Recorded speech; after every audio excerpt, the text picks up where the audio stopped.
কুন্টুপুর গ্রাম।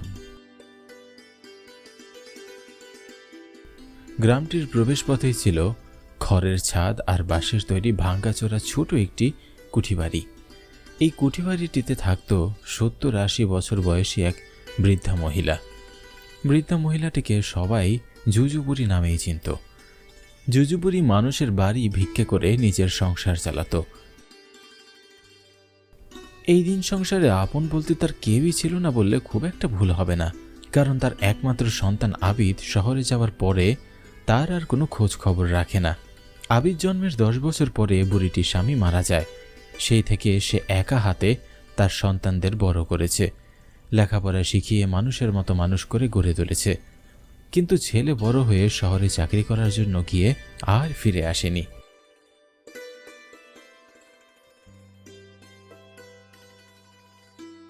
এমনকি মায়ের কোনো খবরও নেয়নি। লোকমুখে শোনা যায় আবিদ শহরে গিয়ে বড় চাকরি পেয়েছে, এমনকি বিয়ে করেও সে সেখানেই সুখে শান্তিতে দিন পার করছে।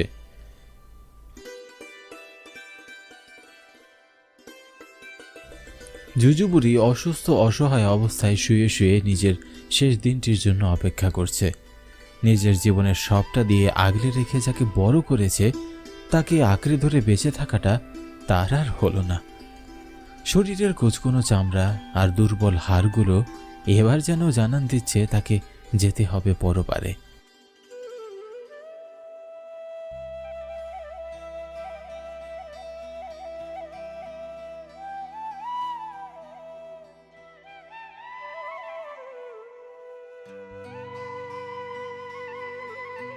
বুড়িমা, বাড়িতে আছো?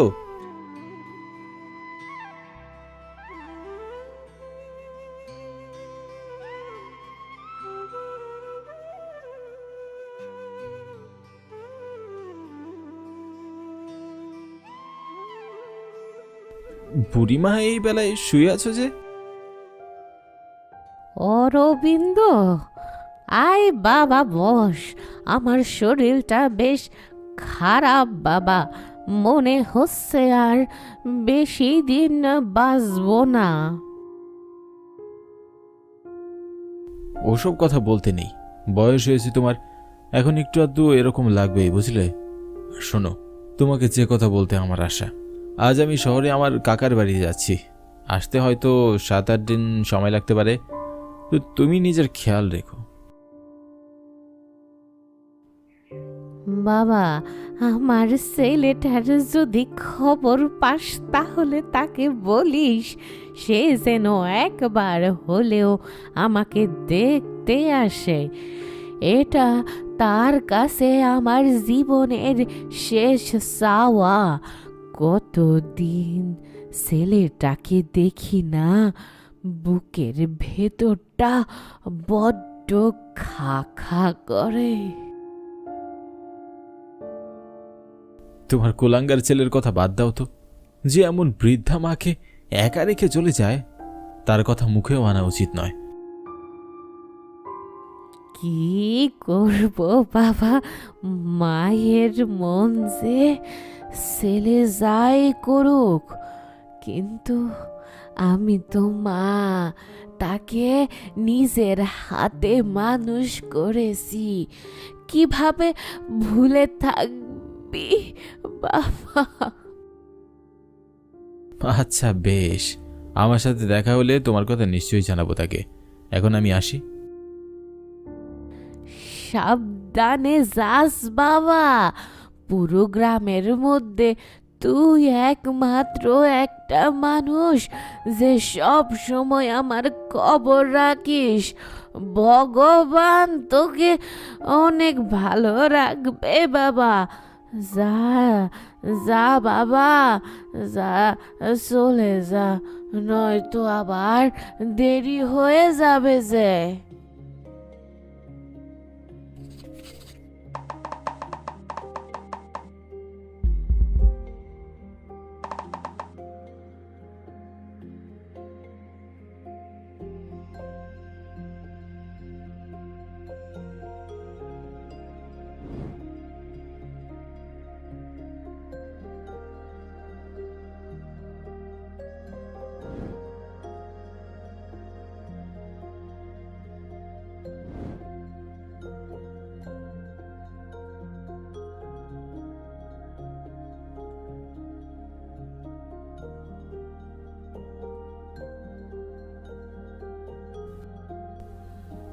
বুড়িমার শরীরটা আজ বেশ খারাপ দেখালো। তাকে দেখে আমার যাওয়াটা কি ঠিক হবে? ফিরে এসে যদি তাকে আর না দেখতে পাই? কিন্তু কি করব, না গেলেও তো বড্ড বিপদ, জরুরি কাজ পড়ে আছে। অরবিন্দের কিছুই করবার নেই, তাই বিষণ্ণ মনে সে তার গন্তব্যের দিকে এগোতে লাগল। কুন্তপুর গ্রামটি জুড়ে এই একটি মানুষ যে সব সময় এই বুড়ি মানুষটির খোঁজ খবর রাখত। অরবিন্দের মা বাবা অনেক ছোটবেলায় অরবিন্দকে রেখে এই পৃথিবীর মায়া ত্যাগ করেছে। সেই থেকে অরবিন্দ বড় হয়েছে তার কাকার বাড়ি। অরবিন্দের কাকিমা অরবিন্দকে একদমই পছন্দ করত না, তাই তো কারণে অকারণে সব সময় শাস্তিস্বরূপ তাকে না খাইয়ে রাখত। তখন এই জুজু বুড়ি ছিল তার একমাত্র ভরসা। বুড়িমা নিজের ছেলের মতো করেই ভালোবেসেছে অরবিন্দকে, তাই তো নিজের সন্তান ছেড়ে গেলেও অরবিন্দ তাকে ছেড়ে যেতে পারেনি। সেদিন অরবিন্দ স্টেশন থেকে ট্রেনে চেপে ঠিকই ছেড়েছিল এই গ্রামটি।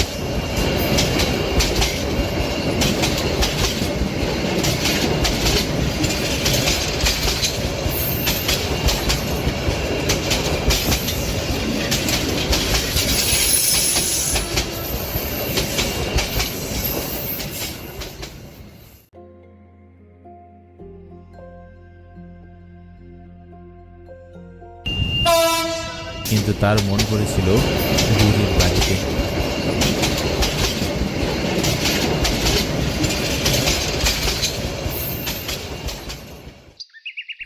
দেখতে দেখতে পেরিয়ে গেল 7 দিন। সেদিন রাত ঠিক 8টা নাগাদ অরবিন্দ গ্রামে ফিরল।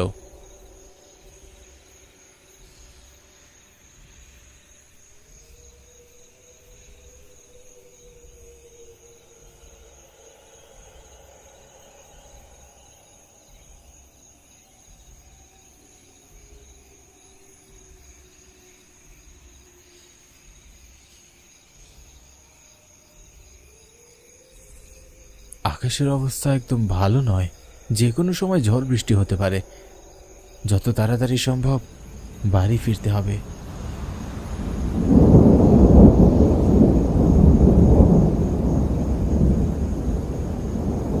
কিন্তু আশেপাশে তো কোনো রিক্সা বা ভ্যান কিছুই দেখতে পাচ্ছি না।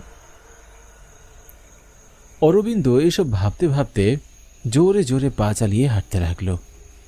সরু মাটির ভাঙ্গাচোরা রাস্তাটির দুপাশ জুড়ে ঘন ঝোপঝাড় আর ঘন অন্ধকারে ঢাকা।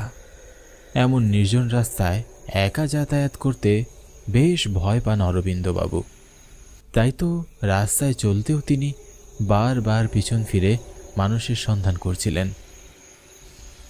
একা রাস্তায় নিজের পায়ের আওয়াজ যেন ক্ষণে ক্ষণে নিজের কানে এসে লাগছিল। হাঁটতে হাঁটতে হঠাৎ এক সময় তার মনে হলো কেউ তাকে অনুসরণ করে হাঁটছে। একা অন্ধকার রাস্তায় হঠাৎ কারো উপস্থিতি টের পেয়ে অরবিন্দ ভীষণ ভয় পেয়ে যায়। সে থমকে দাঁড়িয়ে পড়ে। আস্তে আস্তে পায়ের আওয়াজটি তার কাছে আরও স্পষ্ট হতে লাগলো। অরবিন্দ কেন জানি সাহস করে পিছনে তাকাতে পারছিল না। হঠাৎ আওয়াজটি তার পিছনে এসে থেমে গেল। এবার অরবিন্দবাবুর ভয়ে গায়ে কাঁটা দিয়ে উঠল। কিরে, অরবিন্দ নাকি? কে? হরিশ? অরবিন্দবাবু পরিচিত কণ্ঠস্বর পেয়ে যেন প্রাণ ফিরে পেল।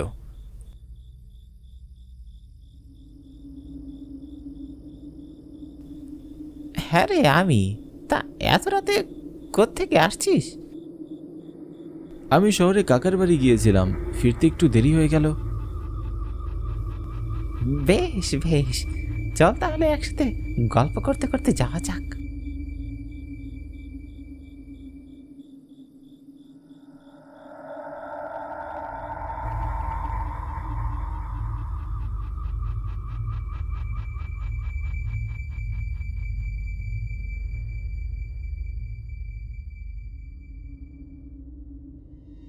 তা তুই এত রাতে কোথা থেকে ফিরছিস? আর কোথায় যাবো, শ্বশুর বাড়ি গিয়েছিলাম তোর বৌদিকে আনতে। বৌদি কি আবার কোনো বায়না ধরেছে? তাছাড়া আর কি, কত করে বললাম বাড়ি চলো, কিন্তু এক জেদ, টিভি না নিলে বাড়ি ফিরবে না। রোজ রোজ নতুন সব জিনিসের বায়না ধরে, দিতে না চাইলেই বাপের বাড়ি গিয়ে ঢং করে বসে থাকে। এবার আবার নতুন বায়না, বাড়িতে একটা টিভি লাগবেই। আচ্ছা তুই বল, সামান্য দিন মজুরের কাজ করে কি এত শখ আহ্লাদ পূরণ করা সম্ভব? আবিরটা যদি না থাকতো আমি নিচেই বেটিকে সারা জীবনের জন্য বাপের বাড়ি রেখে আসতাম, ছেলেটার জন্য করতে পারি না। আরে আমার গিন্নি কিন্তু একদম বৌদির উল্টো, বরং আমি বাজে কোনো খরচ করতে চাইলে সে বারণ করে। আমার সামান্য রোজগারে অনেক সুন্দর করে সংসার চলে যায়। গুণবতী স্ত্রী ভগবানের দেওয়া উপহার, এটা অবশ্য সব পুরুষ বোঝে না।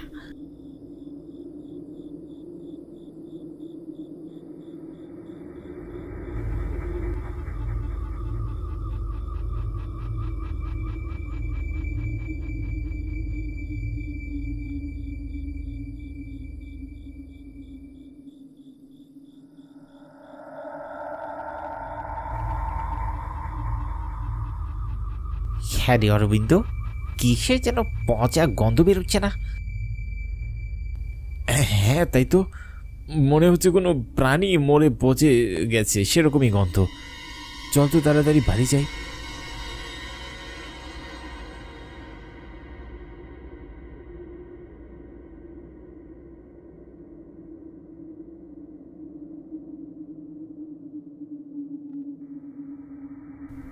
আস্তে আস্তে মনে হচ্ছে গন্ধের তীব্রতা আরো বাড়ছে। যা বলেছিস।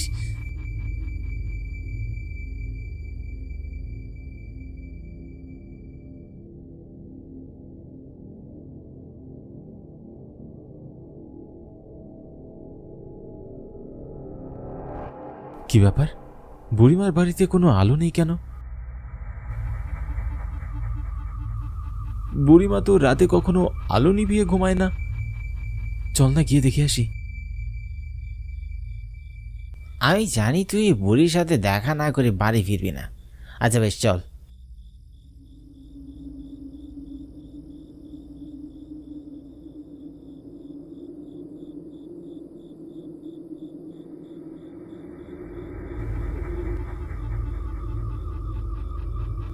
দুজনে বাড়ির দিকে এগোতে লাগলো।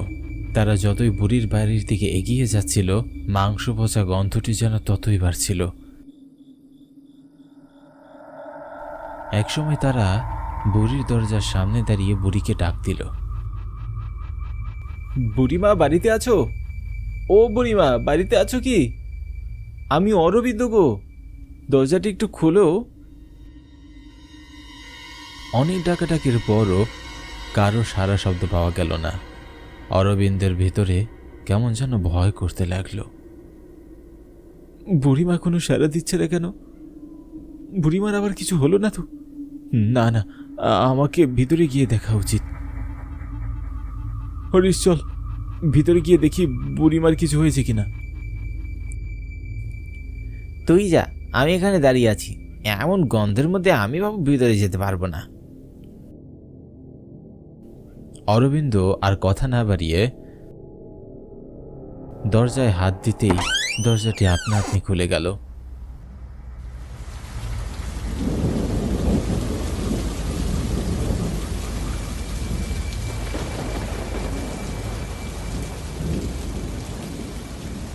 অরবিন্দ ভিতরে ঢুকে অবাক হয়ে গেল। বুড়িমার মৃত অর্ধগলিত শরীরটি বিছানার সাথে আষ্টে পিষ্টে লেগে আছে। মুখের অংশটুকু অক্ষত থাকলেও শরীর পচে ভীষণ দুর্গন্ধ ছড়াচ্ছে। মূলত তার শরীর থেকে পচা গন্ধ ছড়িয়ে যাচ্ছে চারদিকে। অরবিন্দের দু চোখ ঘুরিয়ে পানি ঝরতে লাগলো।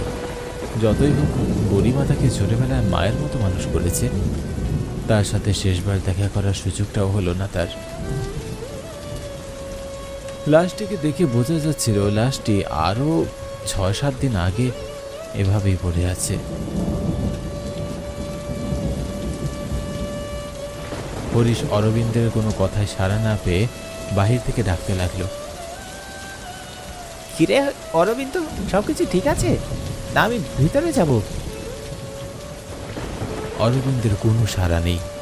সে যেন পাথর হয়ে দাঁড়িয়ে আছে। অগত্যা হরিশও ঘরের ভিতরে প্রবেশ করল।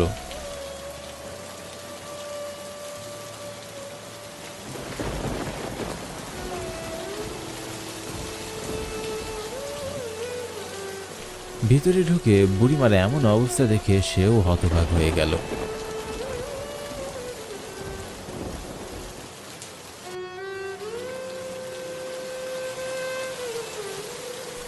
অরবিন্দ, মনে কষ্ট দিসটা দোস্ত।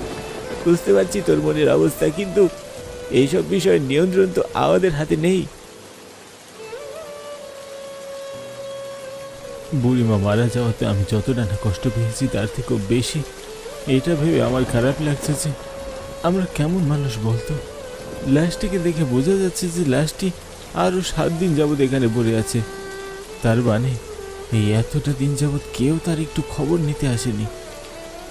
এত বড় একটি গ্রামে একটিও কি মানুষ ছিল না যে একবার এসে এই অসহায় বৃদ্ধা মহিলাটিকে একটু দেখে আসবে? বেচারির জীবনের শেষ ইচ্ছাটা পর্যন্ত পূরণ হলো না। চেয়েছিল মৃত্যুর আগে তার ছেলেটিকে একবার দেখবে, কিন্তু তার কুলাঙ্গার ছেলে তো তাকে ভুলেই গিয়েছে। মানুষের বিবেক দিন দিন হারিয়ে যাচ্ছে, বুঝলি? ছাড় এখন, কি আর করার, যে যাওয়া সে তো যাবেই।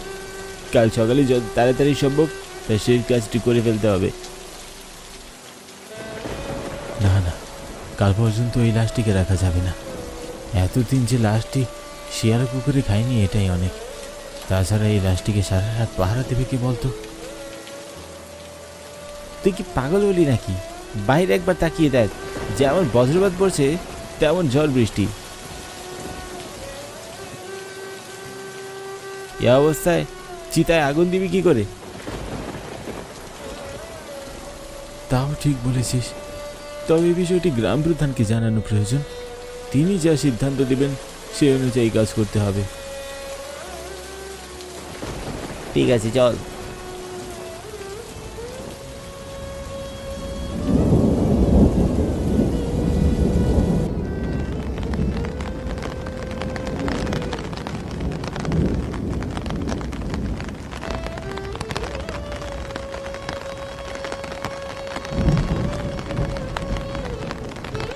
দুজন ঝড় বৃষ্টির মধ্যে ছাতা মাথায় দিয়ে বেরিয়ে পড়ল গ্রাম প্রধানের বাড়ির উদ্দেশ্যে।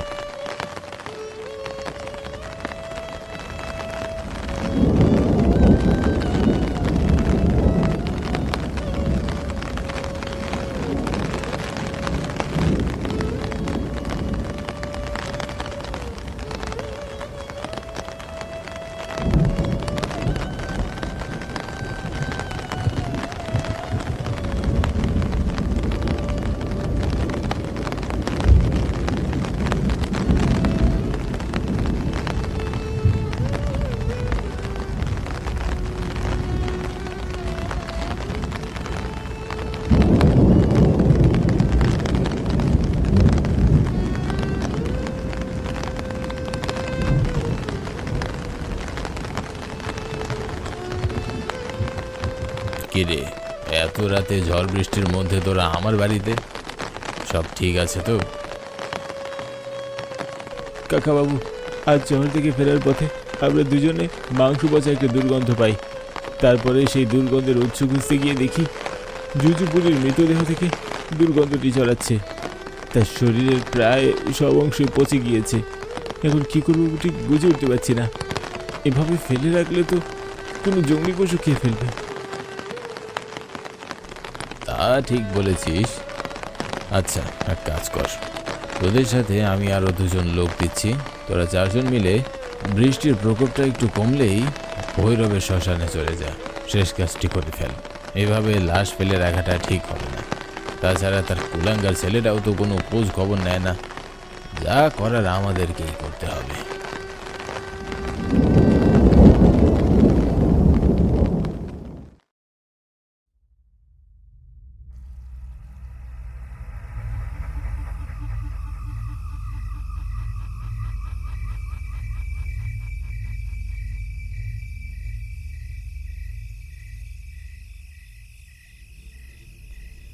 এরপরে বৃষ্টির প্রকোপ একটু থামলে গ্রাম প্রধানের দেওয়া গ্রামের দুজন লোককে নিয়ে তারা চারজনে বেরিয়ে পড়ল ভৈরবের শ্মশানে।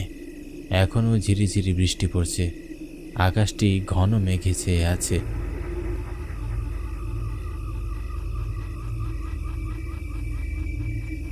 যে কোনো সময় আবারও বৃষ্টি নামতে পারে। কাঁচা কাদামাটির নির্জন রাস্তা দিয়ে তারা চারজনে বুড়িটির লাশ কাঁধে নিয়ে হেঁটে চলেছে। নিচু জায়গাগুলোতে বৃষ্টির পানি জমে সেগুলো তো হুলু ব্যাঙগুলো আশ্রয় নিয়েছে। ব্যাঙগুলো সম্মিলিতভাবে অনবরত ঘ্যাঙ্গার ঘ্যাং আওয়াজ করে চলেছে। তাদের ডাক দিয়ে তারা যেন মেঘদের বলছে আরও বৃষ্টি নামতে। কাঁচা এই রাস্তাটির পরেই পরে মস্ত বড় এক জঙ্গল, আর সেই জঙ্গলটি পার করলেই ভৈরবের শ্মশান। লোকমুখে শোনা যায় ভৈরবের শ্মশানটি রহস্যময় একটি জায়গা। সেই জায়গাটিতে নাকি নানান ভৌতিক ঘটনার শিকার হয়েছে অনেকেই।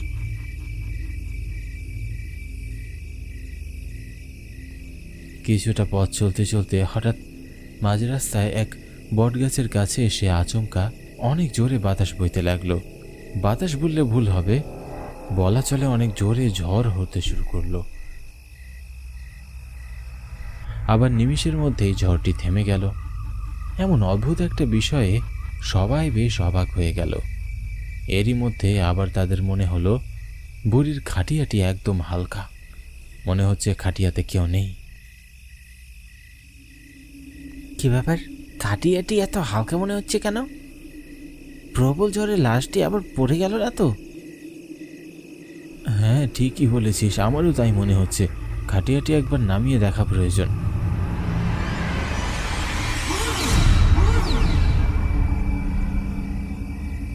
কি হলো? লাশটি কোথায় গেল? সবাই একটু আশেপাশে একটু খুঁজে দেখো তো, হয়তো আশেপাশেই কোথাও আছে।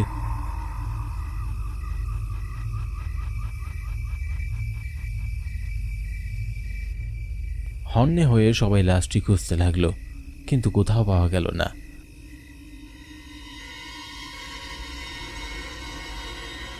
লাশ না পেয়ে সবাই খাটিয়ার কাছে ফিরল। আশ্চর্যের বিষয় হলো লাশটি খাটিয়াতেই শুয়ে আছে। এ কি করে সম্ভব? আমরা তো নিজের চোখে দেখলাম এখানে করে লাশটাই, তাহলে আচমকা লাশটি কোথা থেকে এলো? নিজে নিজে একটা লাশ কিভাবে এক জায়গা থেকে অন্য জায়গায় যেতে পারে? অরবিন্দের ভিতরেও ভীষণ ভয় করতে লাগলো, কিন্তু ভয় করলে তো আর চলবে না। সে যদি ভয় পায় তাহলে তো সবাই চলে যাবে, বুড়িমার শেষ কাজটি আর করা হবে না। তাই সে সবাইকে ধমকিয়ে থামিয়ে দিয়ে বলল, কী সব যাতা বলছিস? লাশ কিভাবে এক জায়গা থেকে অন্য জায়গায় যেতে পারে নাকি? মনে হয় আমরা ভুল দেখেছি। আচ্ছা, এখন যখন লাশটি খাটিয়ায় আছে তখন অযথা কথা না বাড়িয়ে যত তাড়াতাড়ি সম্ভব আমাদের কাজটি শেষ করা উচিত। মনে দ্বিধা সংকোচ থাকলেও অরবিন্দের কথায় সবাই খাটিয়ে কাঁধে নিয়ে আবার হাঁটতে লাগলো। ভৈরবের শ্মশানের ঠিক কাছেই মস্ত বড় এক জঙ্গল। জঙ্গলটি পেরুলেই ভৈরবের শ্মশান। শ্মশানের মাঝ বরাবর একটা নির্জন জায়গায় এসে হঠাৎ সবার পা যেন থমকে গেল ভয়ঙ্কর এক হাসির আওয়াজ পেয়ে। হাসির উৎস খুঁজতে সবাই চারিদিকে তাকাতে লাগলো, কিন্তু তারা যখন বুঝতে পারল হাসির উৎসটি আসলে তাদের কাঁধের উপর, তখন সবার ভয়ে খারাপ অবস্থা। সবাই যে যার মতো খাটিয়াটি ফেলে দৌড়াতে শুরু করলো।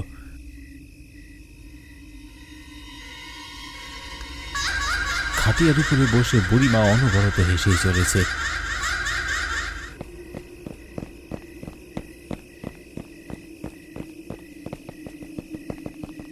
দৌড়ে সবাই চলে গেলেও অরবিন্দ আর হরিশ বেশি দূর যেতে পারল না।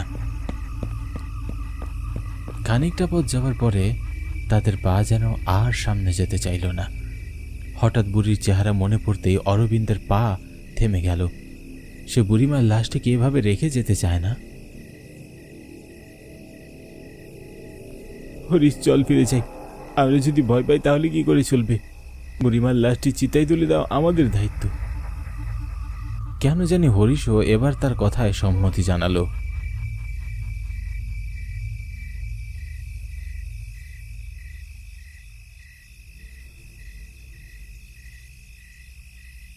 তারা দুজন আবারও ফিরে এলো খাটিয়ার কাছে।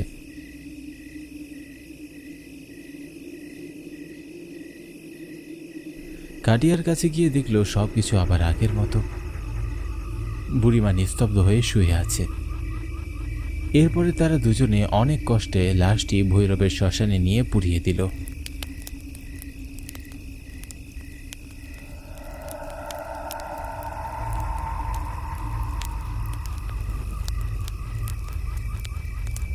তারা চিতাতে আগুন দিয়ে যখন ফিরবে, এমন সময় আগুনের মাঝখান থেকে বুড়ির আত্মাটি কথা বলে উঠল। তোরা যদি আমার সেই কাজটি আজ না করতিস, তাহলে তোদের কাউকে আমি ক্ষমা করতাম না। সবাইকে আমি মেরে ফেলতাম। আজ কতদিন ধরে মরে পড়েছিলাম একা, তোরা কেউ দয়া করেও আমাকে দেখতে আসিসনি। তোরা সবাই একদিন বৃদ্ধ হবি, তোদের শরীরেও আমার মতো বল থাকবে না। তখন বুঝবি এই বৃদ্ধার জ্বালা কত। কথাটি বলেই বুড়িমার আত্মাটি কোথায় যেন মিলিয়ে গেল। শেষ হয়ে গেল একটা অসহায় মানুষের জীবন কাহিনী। আমাদের সকলের উচিত আশেপাশের অসহায় মানুষদের খোঁজ খবর নেওয়া। টাকা দিলেই তাদের প্রতি আমাদের দায়িত্ব শেষ হয়ে যায় না।